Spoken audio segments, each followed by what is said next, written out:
किसान भाइयों और मेरे साथियों सभी को मेरा सादर नमस्कार। हम अपनी इस YouTube वीडियो के माध्यम से आपके सामने अपने क्वार्सी सोच फार्म पर मौजूद हैं और मेरे साथ हमारे RATDS केंद्र के प्रभारी श्री रविंद्र सिंह जी और हमारे किसान हैं जो बुलंदशहर ज़िले से आए हैं वो हमारे साथ मौजूद हैं और हमारे साथी श्री हरवेश सिंह जी हमारे साथ मौजूद हैं। साथियों, मैं आपको प्राकृतिक खेती के बारे में कुछ बात बतानी चाहूँगा कि प्राकृतिक खेती करना हमारे लिए क्यों ज़रूरी है। देखिए, हम सब जानते हैं कि हमारा अपना जीवन और हमारी खेती का जीवन दोनों प्रकृति के वैभव पर निर्भर है। तो हमें यह भी बात समझनी चाहिए कि इस दुनिया के इस धरती पर हम आखिरी इंसान नहीं हैं। हमारे मरने के बाद हमारी औलादों को भी इसी धरती पर प्रकृति की इसी व्यवस्था में जीना है। अगर हम ये चाहते हैं कि हकीकत में हमारी औलादों को इस धरती पर शुद्ध भोजन, शुद्ध हवा, शुद्ध पानी और शुद्ध पर्यावरण निरंतर मिलता रहे, तो उसके लिए ज़रूरी है कि हम प्रकृति के वैभव को बरकरार रखें, प्रकृति की व्यवस्था को बरकरार रखें, प्रकृति की खूबसूरती को बरकरार रखें। और प्रकृति के वैभव को, प्रकृति की खूबसूरती को, प्रकृति की व्यवस्था को बरकरार रखने के लिए ज़रूरी है कि हम प्राकृतिक संसाधनों का संरक्षण और जैव विविधता का संवर्धन निरंतर करते रहें।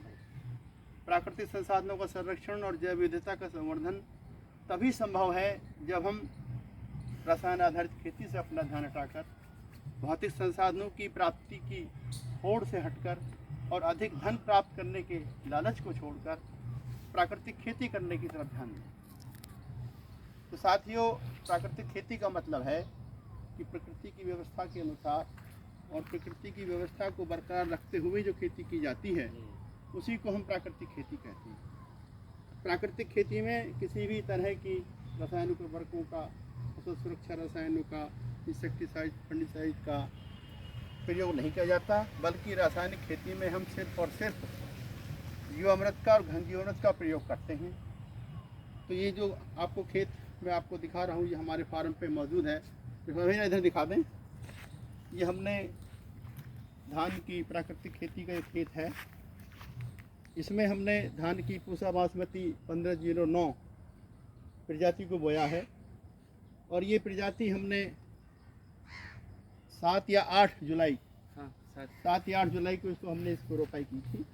और हमने इस अपने खेत में किसी भी तरह के रासायनिक उर्वरक का, यूरिया, DAP, पोटास का प्रयोग नहीं किया और ना ही हमारी इस खेत में किसी तरह की कोई बीमारी, कीट का प्रकोप हुआ है।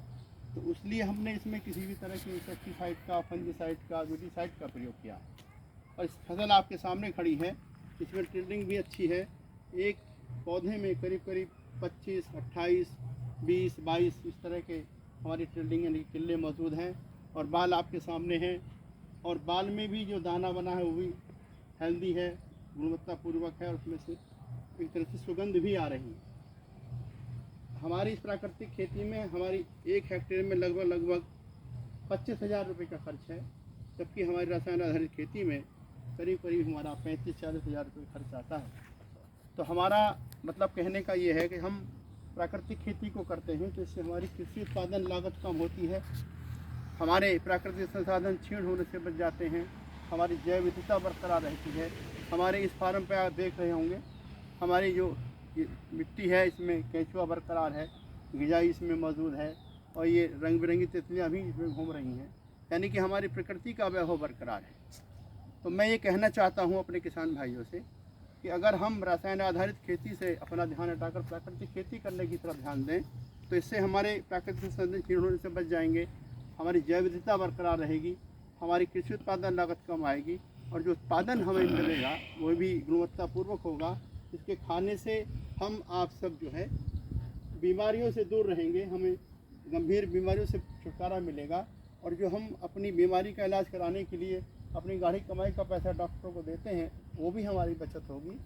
हमारी मिट्टी का स्वास्थ्य अच्छा रहेगा, पशुओं का स्वास्थ्य अच्छा रहेगा, हमारा पर्यावरण स्वास्थ्य भी अच्छा रहेगा। यानी कि कुल मिलाकर बात यह है कि हमारा प्रकृति का सौंदर्य बरकरार रहेगा, प्रकृति का वैभव बरकरार रहेगा और जब ये चीज़ बरकरार रहेगी तो हमें और हमारी औलादों को हमेशा हमेशा इस धरती पर शुद्ध भोजन, शुद्ध हवा, शुद्ध पानी और शुद्ध पर्यावरण निरंतर मिलता रहेगा। हम और हमारे औलादें हमेशा हमेशा धरती पर खुशी के साथ जी सकें। साथियों, मैं आप सब से अनुरोध कर रहा हूँ कि मैं चाहता हूँ कि आप सब लोग रसायन आधारित से खेती से अपना ध्यान हटाकर प्राकृतिक खेती करने की तरफ ध्यान दें, ताकि हमेशा हमेशा हम और हमारे बच्चे इस धरती पर खुशी के साथ जी सकें। साथियों, आपने मेरी बात सुनी। अगर आपको मेरी बात अच्छी लगे तो आप हमारी इस वीडियो को अपने दोस्तों में, किसान भाइयों में, साथियों में शेयर कर दें और अपनी जिम्मेदारी को निभाएं। साथ ही साथ हमारे खेती और प्रकृति के चैनल को सब्सक्राइब कर लें, ताकि आगे आने वाली हमारी वीडियो आपके पास आसानी से पहुंचती रहें। आपका इस फार्म पर आने के लिए, हमारी प्राकृतिक खेती को देखने के लिए एक बार पुनः मैं आप सभी का आभार व्यक्त करता हूं, आप सभी को धन्यवाद देता हूं।